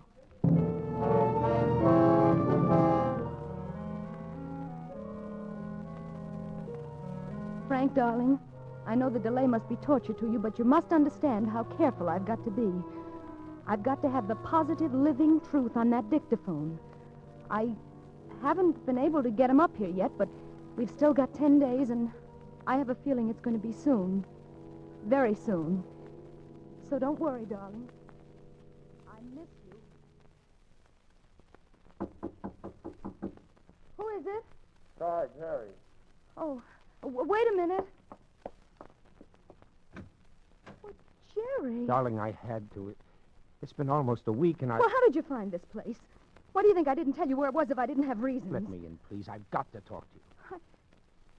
All right. Darling, Ed Thornton arrived in town last night. Oh. He came to see me. Oh? He's never heard of you. He doesn't know anybody by the name of Evelyn Jarvis, or anyone that even looks like you. Is that what you came up here to tell me? Darling, I don't care what it is. Only please. Jerry. Jerry. Oh, darling. I want you so much. Oh, Jerry. Jerry, my darling. I want you to go away with me tonight. I want you to marry me. You what? I want you to marry me. But first... Oh, my darling, I've waited so long. There's something I've got to tell you. No, Jerry. No, Jerry, don't. I've got to. And then you can tell me whatever it is, and we can start even. If you still want to. Jerry, do either of us have to tell anything? Does that matter now? I've got to, Evelyn. I can't keep it any longer. Not the way I feel about you. Jerry. I've killed someone. I'm a murderer. Who? Lorna Moore. And another man is going to die for it. Jerry. Oh, no, my Jerry. Listen to me. It doesn't matter. I don't care what you've done. Jerry, I love you. Do you know that? I love you. Can you still? I've loved you from the beginning. It didn't matter then, and it doesn't matter now. Darling, what do you mean it didn't matter then? Did you? Yes, I knew. Do you know who I am? Who? I'm Eve Jeremy, the wife of the man who's going to die for it. His wife? Yes. Now you know. And you're willing to let him die? Oh, he deserves to die for the things he's done. He'd have probably killed her anyway if you hadn't. I knew he was seeing her. He was a beast, Jerry. I knew from the beginning it was a mistake. He beat me. He beat me and he tortured me. I can't even tell you some of the things he... When does it happen? The 16th. Tomorrow night. Tomorrow night. Does that matter to you? I'd let 50 men die to get you, darling. That's why I haven't seen you. That's why I haven't seen you. I was waiting until... We could be in Argentina tomorrow night. I'll pack. I can get plane tickets tonight from a friend. I don't have to change, do I? Oh, you look lovely. I'll just throw a couple of things in a bag. Nobody will know about this place anyway. Make it quick, though. And it's a perfectly logical time for me to go away for a while. Hurry, baby, hurry. I'm all ready now. How do I look? Oh, you look beautiful, darling. Oh, wait. What? Oh, I ought to write a note to him. Your husband? Yes. Just to keep us both in the clear. He won't get it until just before... What are you going to say? Well, you can read it if you want to. No. Here, I'll mail it for you. No, I'll just stick it in my handbag. I'll mail it at the airport. Are you ready? Yes. Come on, Jerry. Well, good evening, Mrs. Jeremy. Oh, hello. You, taking a little trip? Wouldn't you if you were me? Sure, I know how you feel. You, in a hurry? Sort of. My friend here was going to run me down to the airport. Lieutenant Trout, Mr. Jordan. Well, I won't keep you but a minute, and then I'll give you a fast trip down there in a squad car. Want to step inside a minute? All right. Your, friend here know what you've been doing? In a way. Any luck with our little gadget? What little gadget? Oh, a dictaphone. Lieutenant Trout thought... Or you thought, Mrs. Jeremy. All right, I thought. Mind if I turn it on? No, go ahead. There's nothing... I've got to, Evelyn. I can't keep it any longer. Not the way I feel now about you. Jerry, don't I... I've killed someone. I'm a murderer. Who? Lorna Moore. And another man is going to die for it. Well, guess that's about all we need to know, isn't it? I guess it is. Well, I told you I'd get him, didn't I? Yeah. Evelyn. You can wrap him up and take him away, Lieutenant. And don't forget to send me back my husband the first thing in the morning. Come on, Jordan. Eve. So long, sucker. Eve. They sure gave you the right name, baby. Yeah? Only you wouldn't have needed the apple. Or the snake.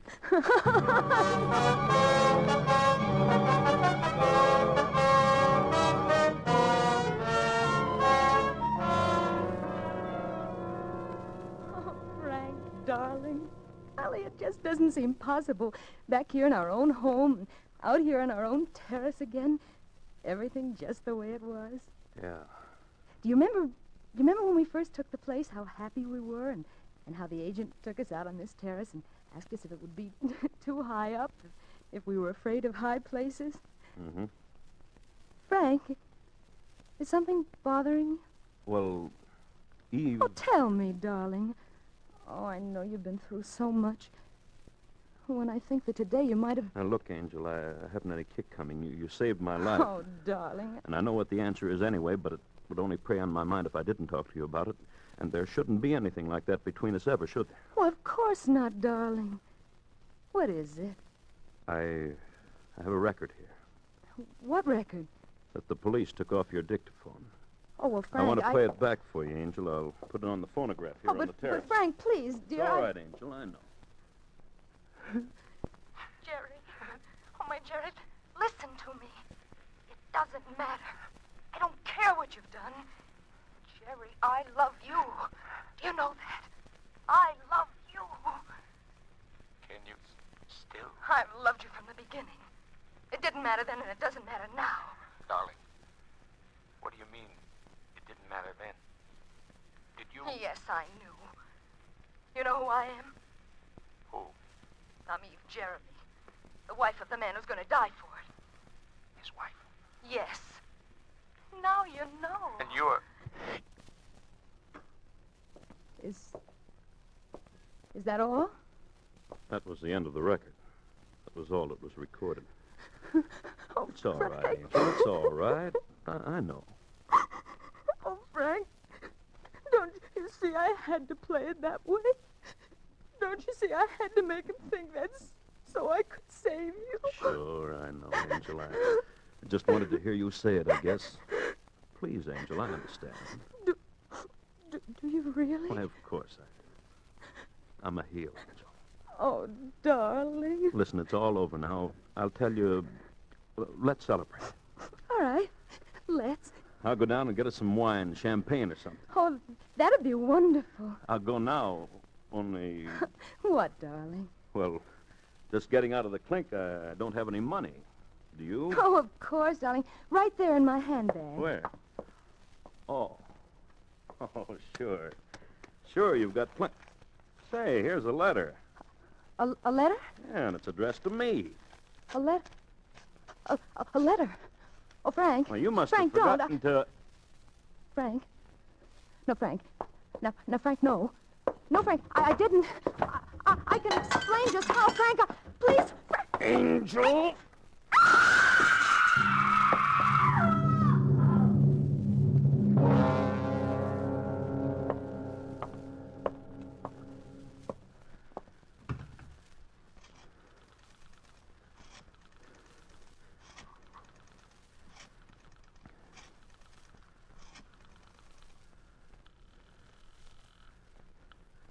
Lieutenant Trout, homicide. Trout, this is Frank Jeremy. A terrible thing has just happened. What? My wife. Suicide. Nerves, I guess. She jumped off the terrace before I could stop her. It's 14 stories. Was suicide, was it? She gave me a note in her own handwriting just before. Oh. Well, of course, if the note says so. It does, all right. Well, the case is closed. Here, I'll read it to you. It says, Frank, my darling, I've been wrong all the time. I've failed you utterly. Now I can't even bear the thought of facing you. When you read this, I will be gone.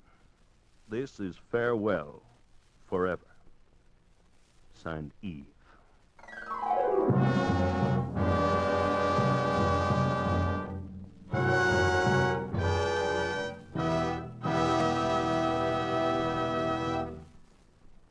And so closes Eve, starring Nancy Kelly. Tonight's study in Suspense.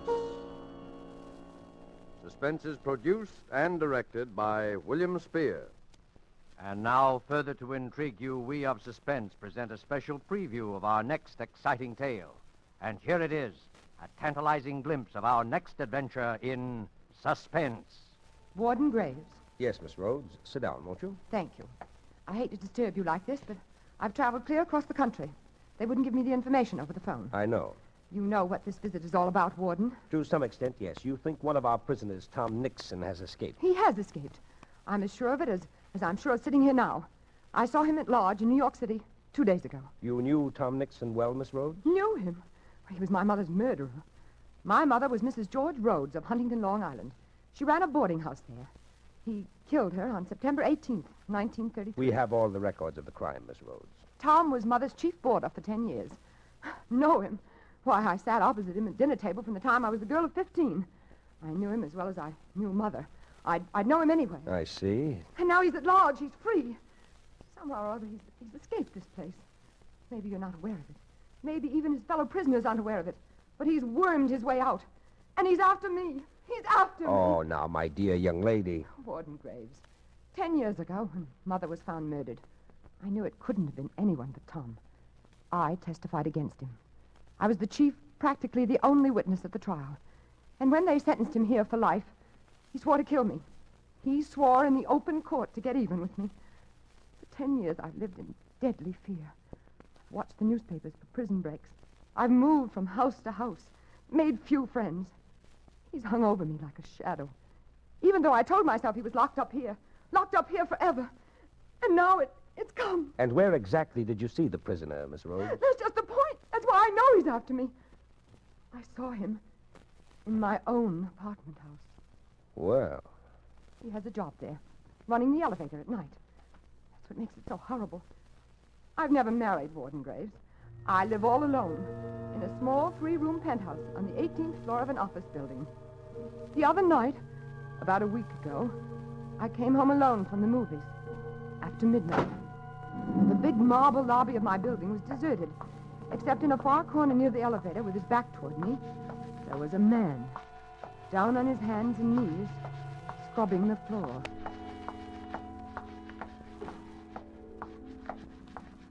Good evening. Evening.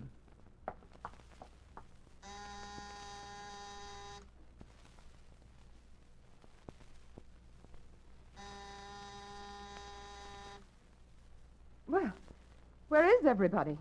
Isn't the elevator working tonight? You want to go up in the elevator, Mum? Certainly. I'll be right with you. Okay, Mum. What floor? I was in the elevator, and he had started to ascend before I really saw him. It was Tom. His hair had turned white, and there was a horrible stoop to his shoulders.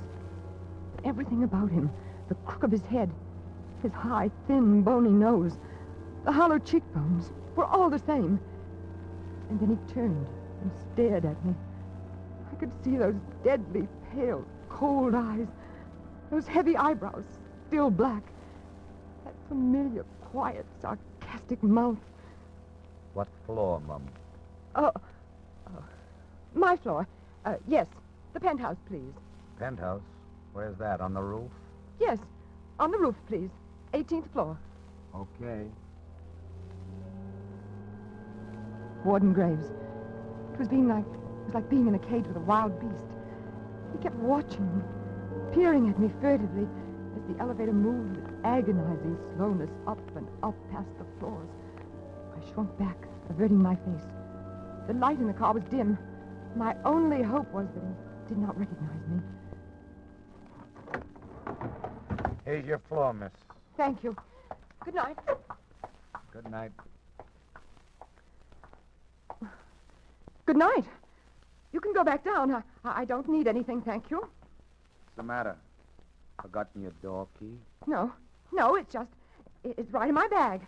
I'll find it in a minute. You want me to let you in? Let me in? No, good Lord. I got pass keys to all the doors. It's no trouble. No, thanks, but No, I have it right here. Good night.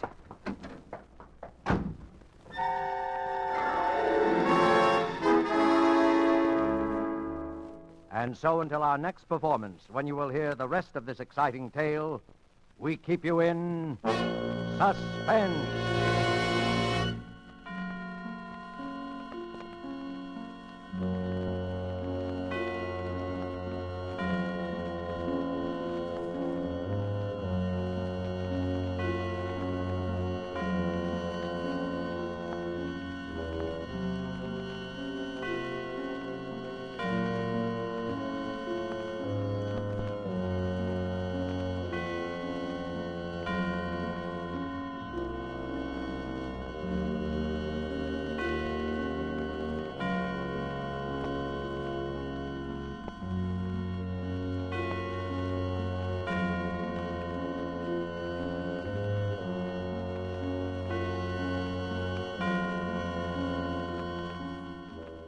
This is the Armed Forces Radio Service.